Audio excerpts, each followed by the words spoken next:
All right, welcome to This Explainer. Today, we're unlocking the secrets to one of the most iconic, aromatic, and just downright delicious dishes in the world, traditional Thai green curry.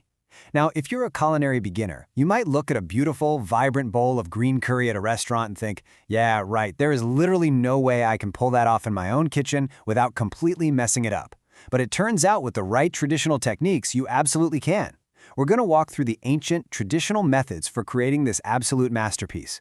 No modern shortcuts, just pure, authentic flavor that is entirely possible to master right at home.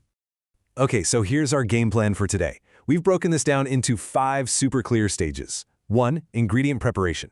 2. Pre-cooking secrets. 3. Cracking the coconut milk. 4. Cooking the chicken curry. And 5. Seasoning and serving. Let's dive right in. Starting off with Section 1, Ingredient Preparation. Getting your workstation completely set up before you even touch the stove is basically the most important step for any home cook. So here is your baseline arsenal. Now, I know, looking at this, you're probably thinking, whoa, that is a really long list. But don't let it overwhelm you. It's actually pretty simple. We've got our proteins, chicken thigh, chicken feet, and chicken blood cubes for that really authentic, traditional touch.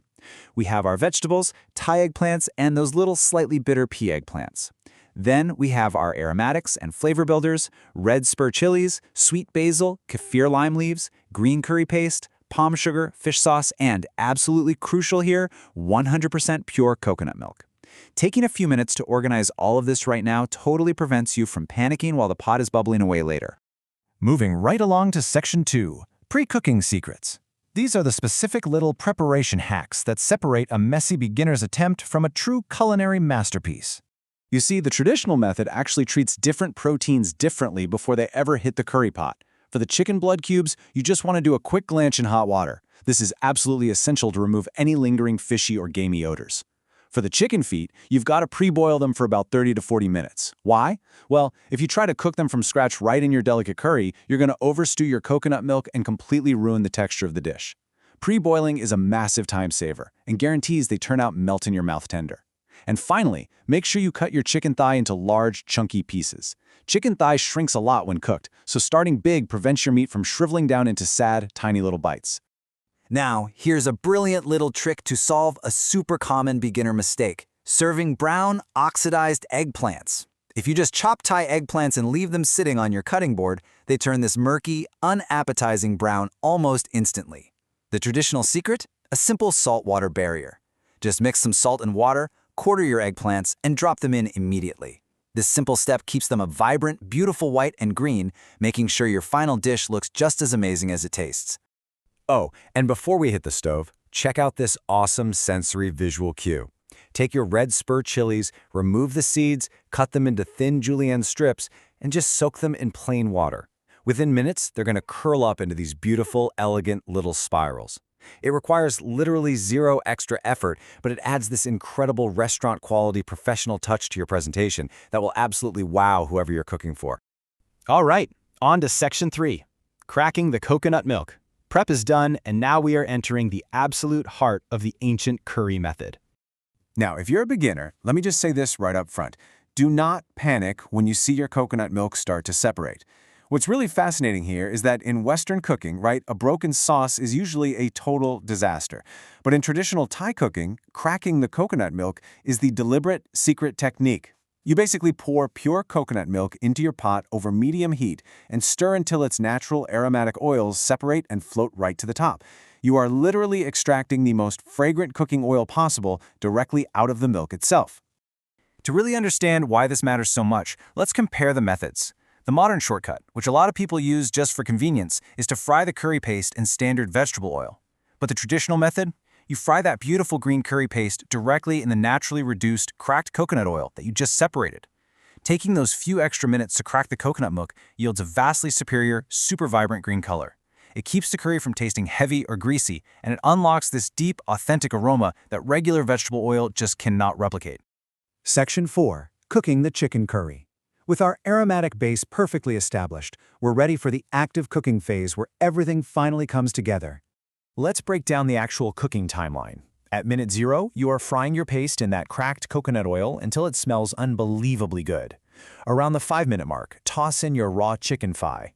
You want to cook it in this concentrated paste until it's about 60 to 70% done, because that locks the curry flavor right into the meat. Then, around 10 minutes in, you add your water or maybe a thinner coconut milk, and then you wait. You have to wait for it to reach a rolling boil, because at the 15-minute mark, that is the exact moment you drop those Thai eggplants in. So the crucial point here is understanding the cluck-click rule. When you add that water at the 10-minute mark, you really have to be careful not to drown your curry. Traditional Thai green curry isn't meant to be a thin, watery soup. It uses very minimal liquid, literally just enough to barely cover the ingredients. This creates a rich, heavily concentrated sauce that clings beautifully to your rice. Keeping the water level low ensures that the intense flavors of the cracked coconut milk and the curry paste are never diluted. And remember that rolling boil I just mentioned? Yeah, that's an absolute requirement. It's the ultimate fail-safe for home cooks who want their vegetables to actually look appetizing. Never ever add your eggplants to a lukewarm broth. Dropping them into an aggressively hot, boiling liquid basically shocks the vegetable. It cooks them rapidly, locking in a crisp, tender texture and preserving those beautiful bright white and green colors. If you drop them in cold water and slowly bring it to a boil, I promise you, they will turn mushy and gray. Finally, Section 5, Seasoning and Serving. The heavy lifting is done. Now we just have to balance the flavors and gently fold in our last few ingredients. So there is a golden rule for Thai seasoning that you absolutely need to know. The Thai name for this dish translates literally to sweet green curry, but that actually refers to the mild sweet green color of the chilies used in the paste, not the taste. It should never taste like a dessert. The richness of the coconut milk already gives you this lovely natural sweetness. For a truly authentic harmony, all you need is some simple palm sugar and a really good quality fish sauce. The saltiness has to push back against the sweetness to create that perfect, addictive balance. Okay, we're at the finish line. For the final assembly, the sequence is everything. First, gently fold in those pre-cooked chicken feet and blood cubes. Remember, they're already cooked, so be careful not to break them apart.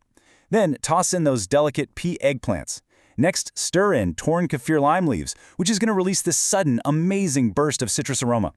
Finally, add your sweet basil and immediately turn off the heat. Stirring the basil through the residual heat prevents it from turning black and mushy.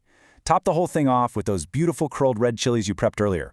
By adding the softest items last, your dish stays visually stunning and perfectly textured. And there you go. You navigated the prep, you confidently cracked the coconut milk, and you balanced those complex flavors like a total pro. You literally just made an authentic Thai green curry from scratch. You totally have the culinary confidence to bring real-deal traditional Thai cuisine right to your own dining table now. No takeout menu required. So I'll leave you with this. Now that you've mastered the ancient secrets of the perfect green curry, what traditional Thai dish will you conquer in your kitchen next? Thanks so much for joining me on this explainer, and happy cooking!